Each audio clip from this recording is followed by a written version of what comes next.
राम जन्मभूमि trust पर आरोप लगाने का मामला लगभग खत्म हो गया है। सच भी सब तक पहुंच गया है, लेकिन आरोप क्यों लगाए गए? जो झूठ है वो इतनी तत्परता के साथ क्यों बोला गया? क्या आरोप लगाने वाले नहीं जानते थे कि सच्चाई क्या है? ट्रस्ट पर आरोप लगाने वाले सच में राम भक्तों के धन के लिए चिंतित हैं या इसके पीछे उनका कोई बहुत बड़ा मकसद छिपा हुआ है? आज के वीडियो में यही जानेंगे। नमस्ते, मैं अमन व्यास हूँ और आप रियलिटी देख रहे हैं। क्या आपको हाथरस कांड याद है? क्या आपको नहीं याद कि सप्ताह भर तक टीवी स्क्रीन पर एक इमोशनल ड्रामा चलता रहा और एक बात सभी जगह फैलाई गई कि यूपी की योगी सरकार दलित विरोधी है, महिलाओं का सम्मान नहीं करती। स्टूडियो में एंकराएं रोने लगी, जबकि इसी घटना के समय राजस्थान में भी एक ऐसी ही घटना हुई थी, लेकिन राजस्थान की घटना को टीवी स्क्रीन पर स्पेस नहीं दी गई। हाथरस के इतने हो हल्ले पर वहां के प्रशासन की त्वरित कार्यवाही हुई तो चैनल के स्टूडियो में और विपक्षियों की प्रेस कॉन्फ्रेंस रूम में सन्नाटा छा गया। दूसरी घटना सुनिए। महाराष्ट्र की आबादी लगभग 12 करोड़ है, उत्तर प्रदेश की 22 करोड़, लगभग दुगनी। कोरोना की दूसरी लहर का सबसे बुरा प्रभाव महाराष्ट्र में था, लेकिन स्क्रीन पर उत्तर प्रदेश के शमशान थे। कई सालों पुरानी लाशों के गंगा में बहने की ग्राउंड रिपोर्ट आ रही थी शाम के प्राइम टाइम में, और यूट्यूब चैनलों के वीडियो में यूपी का झूठा कुप्रबंधन दिख रहा था, लेकिन महाराष्ट्र में सच में हो रहा कुप्रबंधन नहीं दिखता। जबकि यूपी के सीएम तो अपने पिता के अंतिम दर्शन करने इसलिए नहीं गए क्योंकि राज्य पर कोरोना का संकट है। तीसरी घटना, किसान आंदोलन राष्ट्रीय रहा होगा, लेकिन क्यों इसका सबसे ज़्यादा प्रभाव उत्तर प्रदेश में दिखाने की कोशिश की गई? क्यों वहीं के सच्चे या झूठे किसानों के साथ ग्राउंड रिपोर्ट की गई? चौथी घटना, एक सप्ताह भी नहीं बीता इस घटना को जब इसी धड़े ने ये खबर चलाना शुरू किया और जोर शोर से शुरू किया कि पीएम मोदी और सीएम योगी के बीच में सब कुछ अच्छा नहीं चल रहा। बताने लगे कि योगी से मोदी नाराज है। चैनलों के स्टूडियो में, यूट्यूब पर स्ट्रीमयार्ड, गूगल मीट, जूम की सहायता से दिन भर स्वघोषित राजनीतिक विश्लेषण करने लगे, ख्याली पुलाव पकने लगे, व्यर्थ के समीकरण बनाए जाने लगे। कहा जाने लगा कि मोदी साहब ने योगी को जन्मदिन की बधाई क्यों नहीं दी, फलाना ठिकाना। फिर एक दिन योगी जी दिल्ली गए, पीएम से भी मिले और गृह मंत्री शाह से भी। फिर पीएम ने ट्विटर पर यूपी के सीएम के एक इनिशिएटिव की प्रशंसा की। फिर क्या था, हर बार की तरह सन्नाटा छा गया।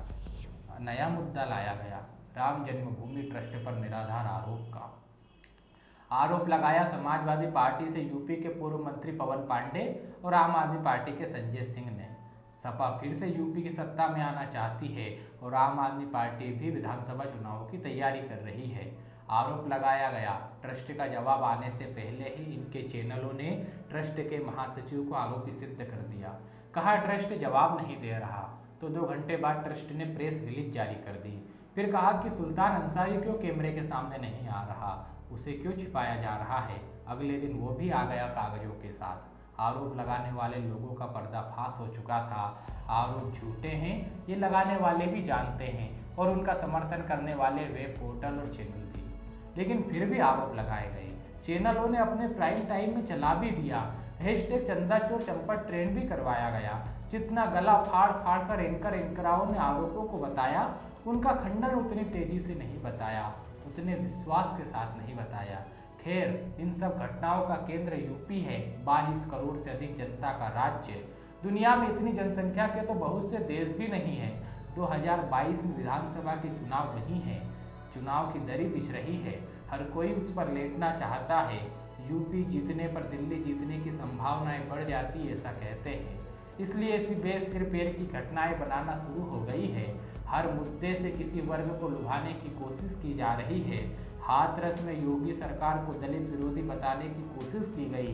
कोरोना के कुप्रबंधन के नाम पर आम जनता, किसान आंदोलन के नाम पर किसानों को लुभाने के लिए, और राम मंदिर का मुद्दा तो पूरे समाज का है। विधानसभा क्या लोकसभा चुनाव मंदिर को केंद्र में रखकर लड़ा जा सकता है, लड़े भी गए हैं और इस मुद्दे पर जीता भी जा सकता है।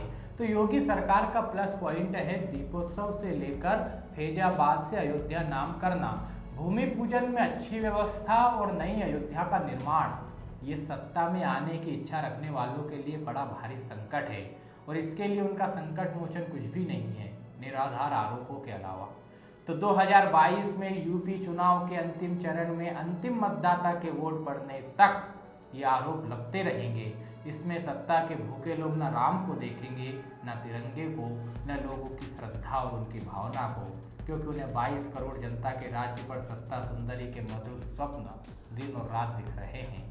उनके मन की इच्छा पूरी होगी या नहीं, या लोगों की भावना से खेलने के कारण जनता इसकी कठोर प्रतिक्रिया करेगी, ये तो यूपी चुनाव के परिणाम वाले दिन ही पता चलेगा। धन्यवाद।